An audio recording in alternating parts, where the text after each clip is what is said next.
Crimson Desert is a game that I've gotten to play twice at Gamescom. It is a game that I'm very excited for. I enjoyed both play sessions, and I believe that this is going to be one of the better games coming out in 2026, which has always been something that has been interesting to me because whenever I put out my coverage on Crimson Desert, people seem strangely hesitant on it. They really don't seem to want to take the plunge, but it seems like a lot of people recently have gotten really excited about it after the latest gameplay showcase, which I haven't really watched yet. Some of you guys might be wondering, Rurikhan, why haven't you analyzed this gameplay footage just yet? We thought we were really excited about it. And the reasoning is there's also been 2 developer interviews that have been released alongside this new gameplay footage, and I wanted to make sure to check out some of these interviews in order to see if there was any new information that I could give you guys. And good news, everyone, because the 2 main things that bothered me about Crimson Desert have been addressed in these new interviews. So if you've watched my coverage previously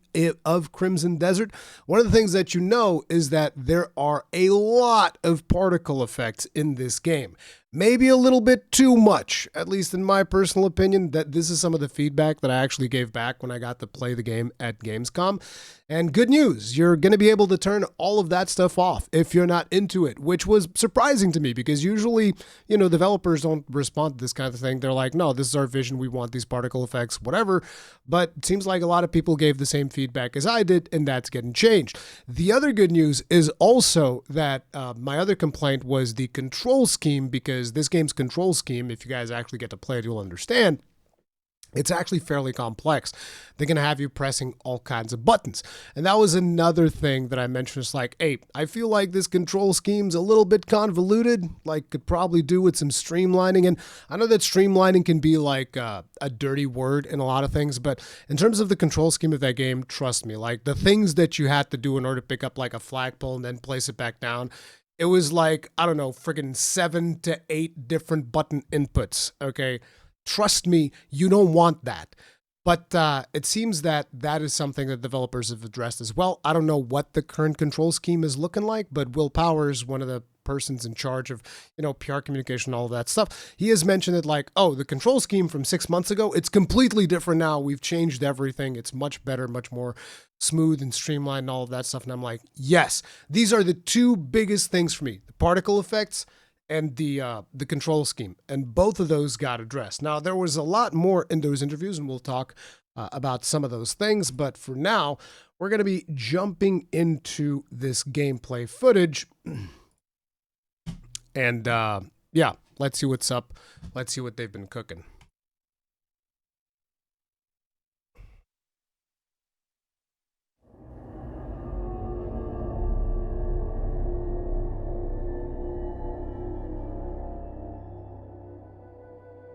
Hello everyone.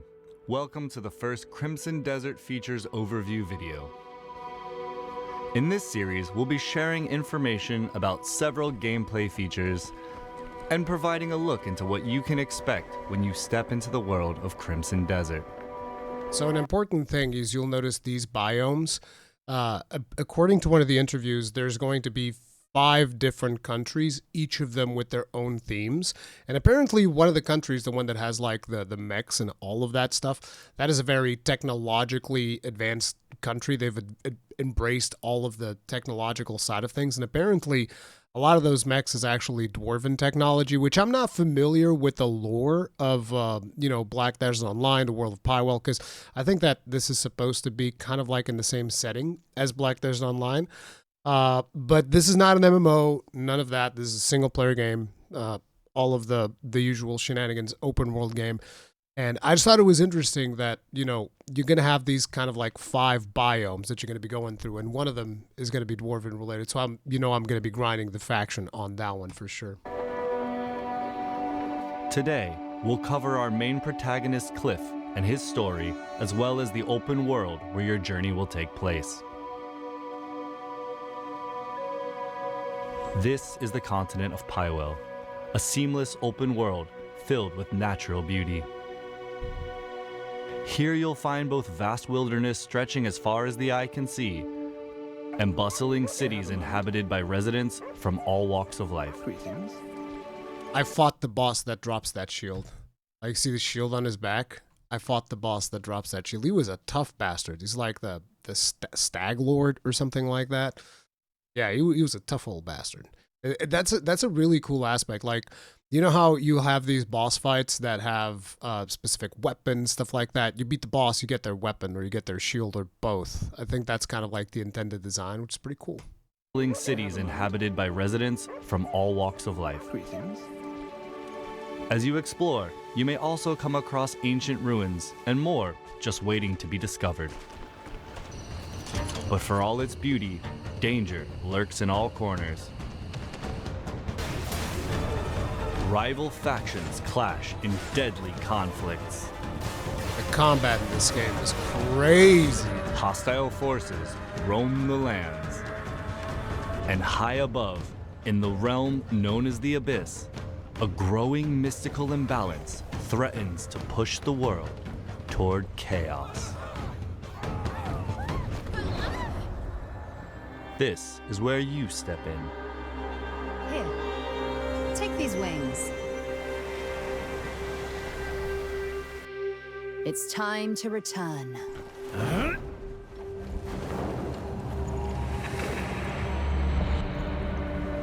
Cliff and the Greymanes.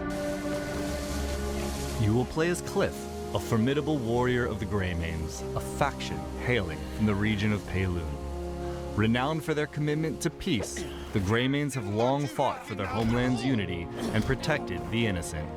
So, before we go any forward with Cliff and the Greymanes, the very first time I played the game, I got to play what I think is going to be the introductory section of the game, even though it's likely changed significantly since then.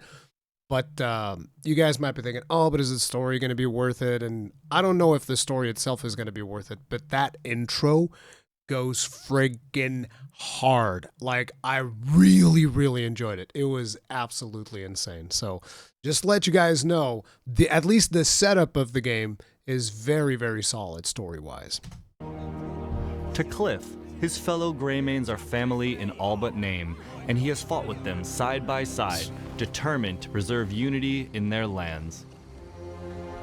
Rest well.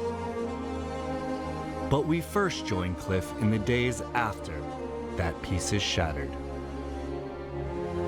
Gian has fallen, and with the great leader's death, our land, Payloon, once unified, has been plunged into chaos. And now, a bloody battle unfolds between the Greymanes, who fight to uphold his will, and the Black Bear forces that seek to set it aflame.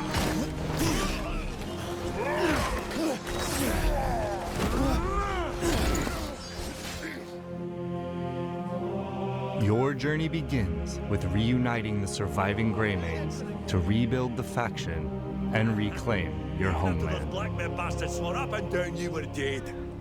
Ross!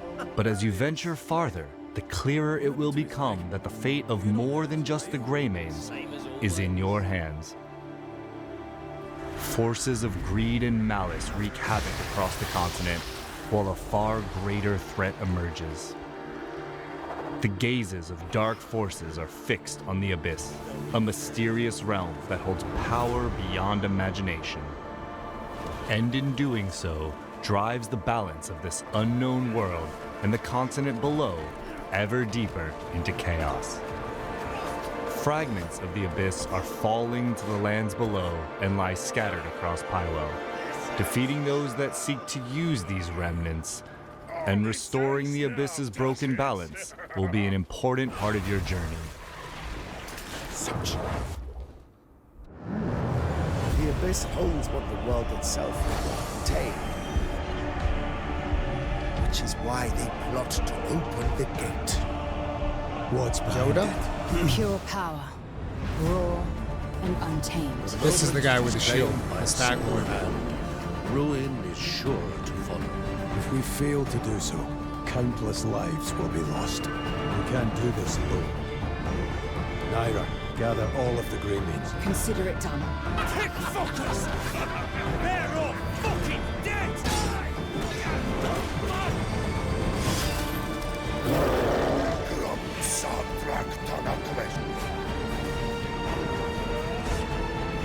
Bro, the scale of this game is absolutely insane.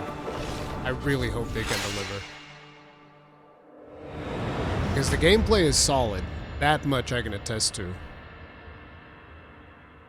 The story of Crimson Desert centers on Cliff. This way. Yeah, this is a set protagonist, no the character situation? creator. But as his tale unfolds, 2 new playable characters Oh! will come to join your journey. As these characters become available, Wait, I didn't know that. I thought we were just going to be playing as Cliff. So there's 2 more playable characters. you will be able to freely explore Pywell and undertake many quests outside the main story with them. Okay, so the main quest... Oh, dude, it's the big guy! So the main quest is going to be Cliff, but you can be doing side quests with these 2 other characters. Each character has their own combat style, as well as unique skills and weapons, allowing you to experience the world. She's got a gun! Bro, I want a gun. What do you mean? And its battles in different ways. Wait! Bro's got a gun like he's got a gun arm. What? He's got a hand cannon.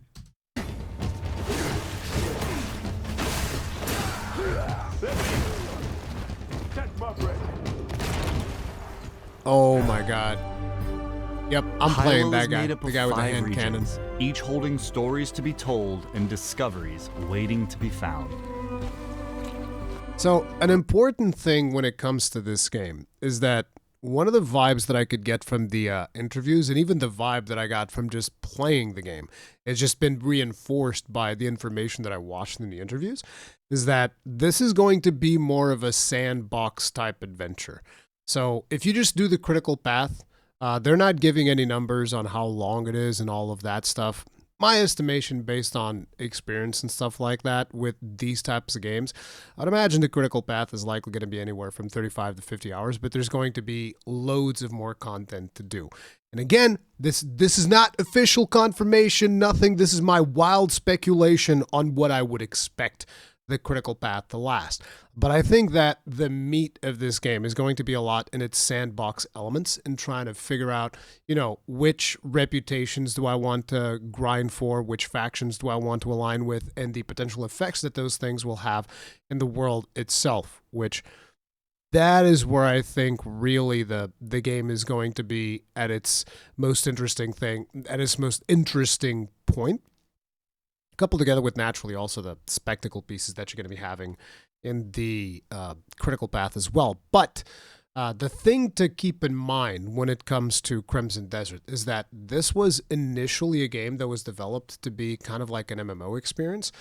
At least I think that was the point. I think that somebody mentioned that to me when I was at Gamescom, because I even had like notes. I probably still have notes even on this notebook about that stuff. But this was initially started more like an MMO, and then eventually the developers swapped it over to this more single player thing.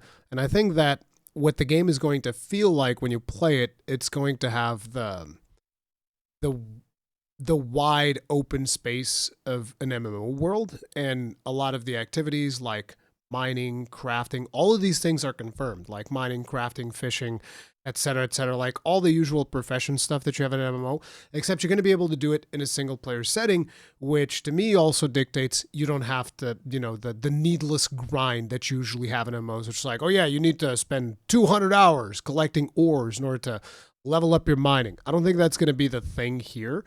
You will be able to engage in those things, but it's not going to require quite as much time to level up, most likely. You're going to be able to craft equipment, weapons, etc. You're going to be finding blueprints and all of that usual shenanigans. So it's kind of like that MMO sandbox aspect, but in a single player game, which I don't know about you guys, but that type of stuff is something that I really vibe with. But yeah. Keep in mind, again, speculation. not straight up facts in terms of what the game's going to feel like. Because what I've played were vertical slices. It's like, oh, here's a quest, go do this quest, and you get to experience like the gameplay, the combat, and all of that. Which is really, really good. Balloon looks hella gorgeous. Demonis, center of Pywell's political and military stage. Elysia, region at the forefront of science and technology. So this is the place where they're delving into dwarven technology. Crimson Desert, narrowed expanse of red sands and lawlessness, which I think this is the final. The main zone quest you're going line to. follows Cliff's journey through the central story, but questing in Pywell goes far beyond following a single path. The continent is full of other tales, interesting encounters, and hidden challenges that all shape your adventure, and you're free to take them on in any order you choose. Many of Pywell's quests revolve around the factions, houses, and organizations of Pywell. Some of these quests are grand, with large-scale objectives like reclaiming fortresses and taking on formidable foes. Do you know how to drive a wagon? Would you take the reins and get me to the trading post? While others are quieter, requiring you to help residents with everyday tasks. Physics and From the outset, some factions will be friendly and may give you missions. The Bleed Bandits are raising an army of their own. And worse still, they've stolen the family spear manual. My son Graham went to reclaim it, but he's gone silent. With the rest of my men serving the Duke, I find myself in need of your aid. Others, however, are hostile forces who are residing in or occupying the area. Roothold, originally under the jurisdiction of House Celeste, is currently blockaded, under siege by the invading forces of Gwen Kraber. The area will be liberated once Gwen Kraber and Kraber's soldiers are defeated.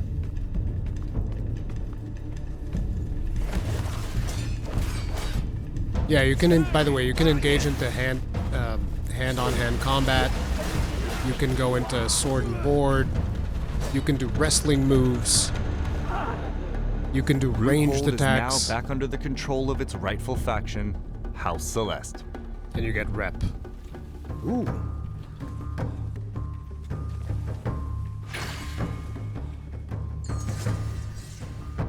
Enemy forces have withdrawn, and the region will now be safe to travel. In other liberated locations, the homes of rightful residents may be restored.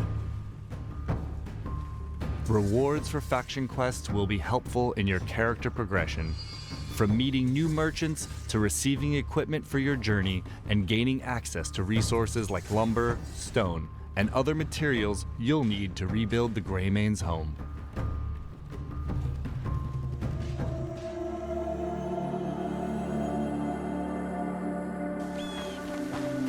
Whoa! In Pywell, exploration is more than travel. It's discovery. Yeah, there's a lot of puzzle elements. Whether it's finding undiscovered points of interest, hidden treasures, or simply a vantage point to take in the view. There is much that will draw your curiosity to wander.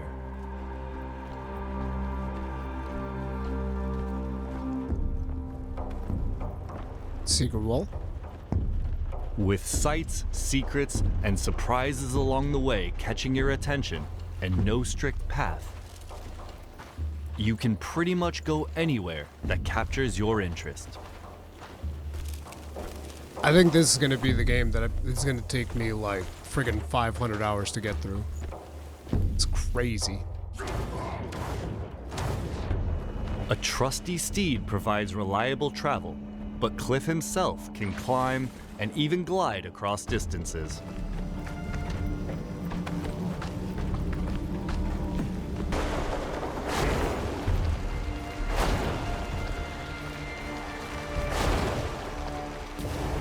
Further into The your mech. journey, you'll also gain access to a missile-firing mech and a dragon. I I love how it's just casually mentioned in this medieval fantasy game.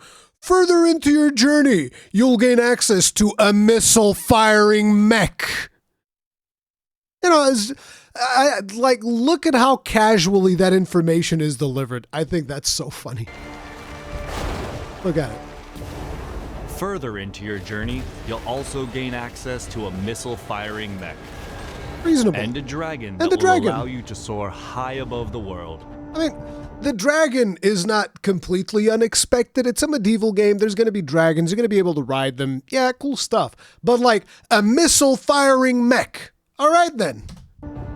On your journey, you will meet a wide variety of the continent's inhabitants as part of everyday life in Pywell. Amongst them, hostile factions and enemies each present their own threats, from well-trained soldiers and sorcerers to ferocious beasts and machines that will test your combat skill and adaptability. And for those seeking a different kind of challenge, And lots of puzzles as well. Pywell holds many mysteries. From ancient mechanisms hidden in forgotten ruins to enigmatic puzzles, each rewarding keen observation and problem solving.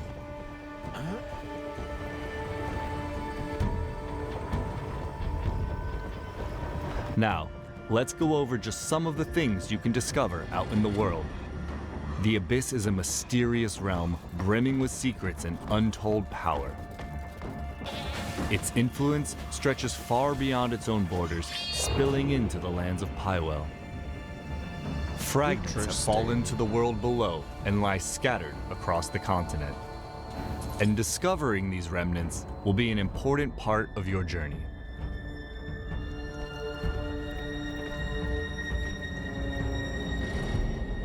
You'll come across artifacts, powerful items necessary to unlock and upgrade your skills. Artifacts can be earned through quests and combat, while others lie in more hidden corners of the world, waiting for those willing to stray from the beaten path.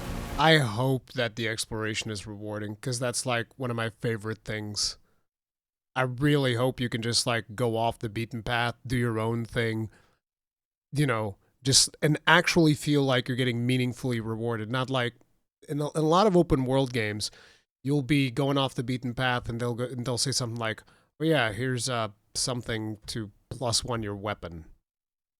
I mean, I guess that's a reward. Or, "Oh yeah, here's I don't know, a healing item," right?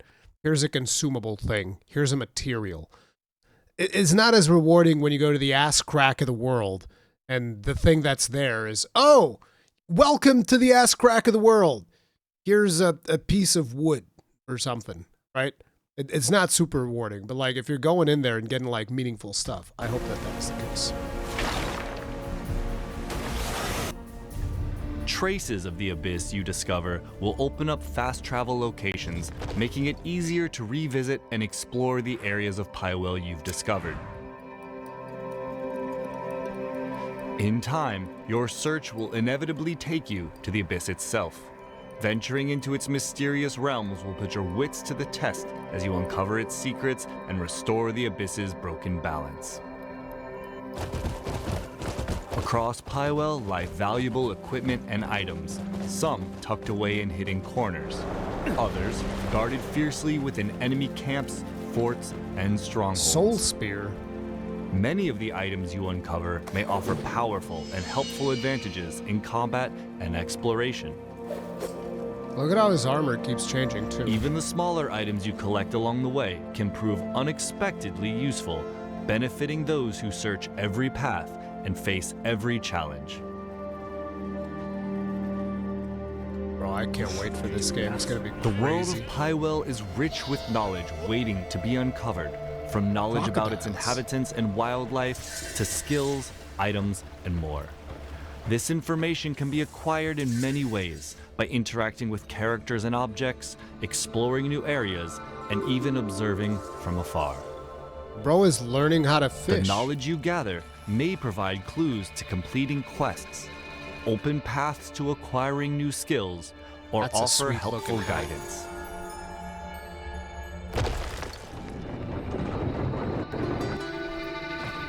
That's all for today's look at the story and world of Crimson Desert. In the future, we'll be highlighting combat, progression, and life in Pywell, so stay tuned. Thanks for watching, and we'll see you again. Oh, that is crazy.